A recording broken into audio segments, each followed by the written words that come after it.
At this time of year, we celebrate love and all it stands for. It's an opportunity to show your partner that you care about them, and to some, this holiday is a joyous time to look forward to, while others might feel total apathy, and still others might simply hate it. No matter how you're feeling, hopefully today's discussion has something for you. For in honor of the holiday, I've decided to take a look at one of my all-time favorite romantic comedy films, Crazy Stupid Love. What I love most about Crazy Stupid Love is that it exists, at least one assumes in the beginning, as a by-the-numbers rom-com, before proceeding to bend, challenge, and break those expectations one by one. To aid this, the film's pacing is near perfect in my opinion. An example arrives at the very beginning of the film, where we are shown, amusingly enough, people's legs at a fancy restaurant. Legs of dresses, tights, and suits play footsie with one another, before we come to married couple Steve Carell, aka Cal Weaver, and Julianne Moore, aka Emily Weaver, whose back-of-the-closet dress shoes and New Balance sneakers plant themselves firmly in their dull, familiar comfort. Then we get... So full. You're right. I shouldn't have eaten all that bread. Want to split a dessert? Just trying to think about what I want. Yeah, me too. Why don't you say it at the same time? 1, 2, 3. I want a divorce. Immediate stakes, and within a few lines of dialogue, we have a pretty good idea of who these characters are at the beginning of this story. When we are introduced to Ryan Gosling's character, Jacob, he is a sexy, confident womanizer who rides the line between cocky and misogynistic, like he just pressed the grind button on Tony Hawk's Pro Skater. I also just realized while recording this that the use of the word grind here was a very poor choice of words. Jacob helps sad sack Cal to regain his confidence after his heart has been obliterated and his friends have left him all alone. Carell and Gosling play off each other so well in these scenes, and it never fails to make me laugh. What I especially enjoy about this sequence between Cal and Jacob is that neither person is 100% wrong. Jacob is trying to get Cal to care about himself enough to showcase his personal features and put his best foot forward. However, when this concept begins to warp into Cal changing parts of himself and being fake, pretending not to care what women have to say or think, he fails miserably. To Jacob's surprise, it isn't until Cal apologizes and is honest that he has a fun night with a woman from the bar. This is just one example of how screenwriter Dan Fogelman, creator of the TV show This Is Us, validates the feelings of every single character throughout the film. Characters do sweet things for one another, shitty things to one another, and most importantly, shitty things that the person incorrectly assumes to be sweet.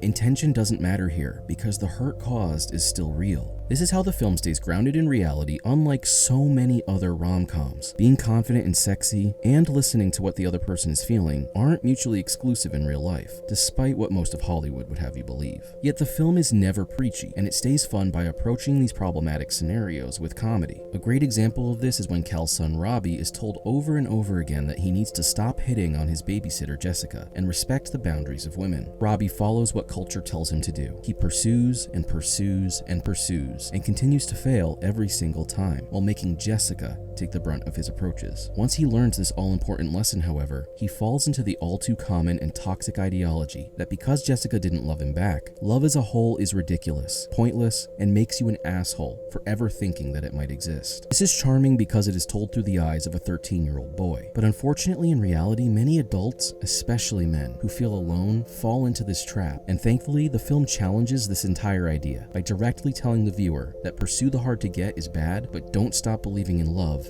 is great. This reality, so central to the themes of the film, are not told just through dialogue, but also visual imagery that is simply brilliant. The aforementioned leg scene in the restaurant, this scene where Cal and Emily's distance as well as their longing is shown literally by their sitting on opposite sides of the only thing that connects them, their kids. Or more specifically, their son's classroom. Cal going to the house in the dead of night, not to be malicious or creepy, but rather to simply trim the lawn because of his visceral desire to support his family. How Robbie lifts his seat to be taller than the dastardly David Lindhagen. The dirty dancing scene between Jacob and Hannah, a young lawyer-to-be played by Emma Stone, in his ridiculous Gatsbyan apartment. I could go on and on. This film is a crash course on show, don't tell, but then tell again for those who missed it. Whether it's Hannah accepting her sexuality and desire to bang Ryan Gosling, mocking the Scarlet Letter, or the absolutely epic and drop-dead funny twist, leading to one of the best written comedy of errors in the genre, this script proves itself again and again. It's razor sharp. The character arcs in this film are wonderful, but would not be nearly as incredible without the on-screen chemistry these actors have. In fact, in the scenes between Jacob and Hannah in his apartment, most of the dialogue was improvised by Stone and Gosling on the day, which left Fogelman irritated and believing the scene to be nearly unusable as he left the set. Years later, reflecting on this reaction, he praised Stone and Gosling's natural ability with one another, saying, quote, "I am a dope."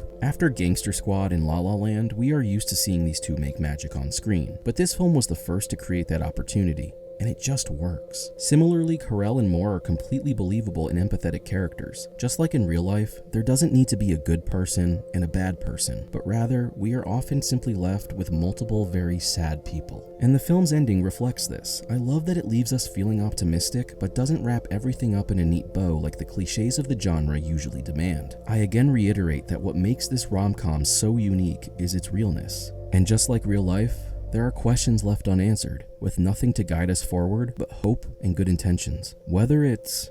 That's something I looked at people who were in love, and I thought the way that they were behaving and the things that they were doing and saying, they appeared pathetic, honestly.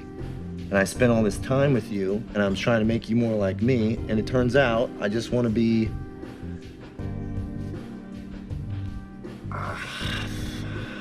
Or it's better to have loved and lost than to never have loved at all. It's a tale as old as time, one that was here thousands of years before us, and one which will continue long after we are gone. And so, my friends, whether you are swooning this evening or feeling impossibly alone, I recommend you to check out this delightful little film, if not for any other reason than to remember why it is that love is so crazy, stupid, and wonderful. Happy Valentine's Day.